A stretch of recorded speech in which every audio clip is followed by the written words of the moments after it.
Sejarah awal lahirnya agama Yahudi. Sejarah lahirnya agama Yahudi tidak bisa terlepas dari sejarah bangsa Yahudi itu sendiri. Pada 1900 sebelum Masehi, Ibrahim atau Abraham bersama dengan para pengikutnya memutuskan untuk kabur dari Mesopotamia guna menghindari tekanan dari penguasa zalim, yaitu Raja Namrud. Lalu, orang-orang yang melarikan diri ini disebut sebagai Ibrani, artinya orang yang menyeberang. Dalam kitab Taurat disebutkan, Ibrahim adalah orang Yahudi pertama yang disebut sebagai Ibri atau Ibrani. Setelah Nabi Ibrahim wafat, kepemimpinan bangsa Ibrani dilanjutkan oleh putranya, Ishak. Selanjutnya, Ishak digantikan oleh putranya yang bernama Yakub. Yakub diberi gelar kehormatan yang disebut Israel. Artinya, hamba Allah yang sangat taat. Yakub diketahui memiliki 12 orang anak, yaitu Rubin, Simeon, Lewi, Yehuda, Zebulon, Isahar, dan Gad, Asher, Naftali, Yusuf, dan Benyamin. Anak cucu Yakub inilah yang kemudian dikenal sebagai Bani Israel atau anak cucu Israel. Ketika salah satu anak Yakub, yaitu Yusuf, menjadi pejabat di pemerintahan Firaun di Mesir, Bani Israel pun kemudian hijrah ke Mesir. Pada awalnya, Bani Israel mendapat perlakuan baik dari raja setempat. Akan tetapi, pada masa kepemimpinan Amnahotap II, kebaikan itu berubah menjadi sebuah kekejaman. Sebab, Amnahotap II khawatir terhadap perkembangan Bani Israel dan tidak suka dengan agama Tauhid yang mereka anut. Akibatnya, Amnahotap II menjadikan Bani Israel sebagai budak. Semakin lama kekejaman Amnahotap II terhadap Bani Israel semakin menjadi-jadi. Sekitar abad ke-13 sebelum Masehi, Allah pun mengutus Musa dan Harun yang juga merupakan keturunan Yakub, untuk membebaskan Bani Israel dan mengajak Amnahotap II bertauhid, tetapi ditolak. Pada akhirnya, Musa mengajak Bani Israel berhijrah.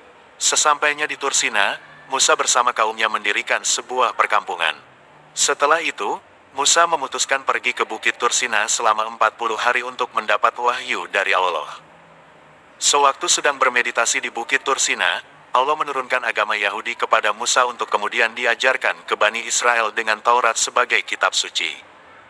Perkembangan agama Yahudi sekitar tahun 457 sebelum Masehi, agama Yahudi mulai mengalami pembaruan, berkat pemimpin kedua bangsa Yahudi, yaitu Ezra. Ezra memperbaiki sistem agama dan sosial Yahudi.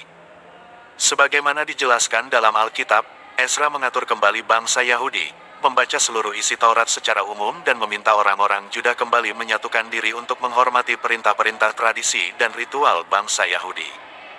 Pembaruan yang dilakukan oleh Ezra ini telah membawa dampak baru terhadap agama Yahudi. Salah satunya adalah agama Yahudi dari agama etnik lokal menjadi agama universal.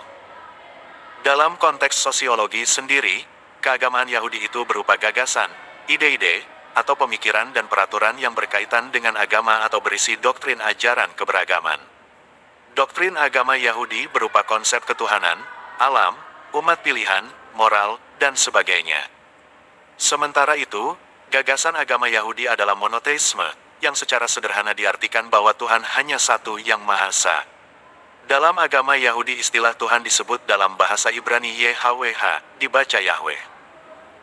Selain itu, istilah Yahweh dalam bahasa Ibrani juga dikenal sebagai El, Elohim, El Shaddai, El Elyon, dan Adonai, yang jika diterjemahkan ke dalam bahasa Inggris artinya God atau Tuhan. Negara yang mayoritas penduduknya Yahudi, populasi bangsa Yahudi di dunia mencapai lebih dari 15 juta jiwa yang tersebar di beberapa negara. Akan tetapi, berdasarkan dari data Israel Central Bureau of Statistics, mayoritas Yahudi paling banyak ada di Israel, sekitar 70% dari jumlah populasi di sana yang mencapai 9,7 juta jiwa. Selain Israel, beberapa negara lain yang mayoritas penduduknya merupakan Yahudi adalah Amerika Serikat, Perancis, Kanada, Inggris, Rusia. Demikian kisah sejarah awal berdirinya Yahudi. Mengutip Kompas.com, saya Edi Karyanto mengucapkan terima kasih. Assalamualaikum warahmatullahi wabarakatuh. Semoga bermanfaat.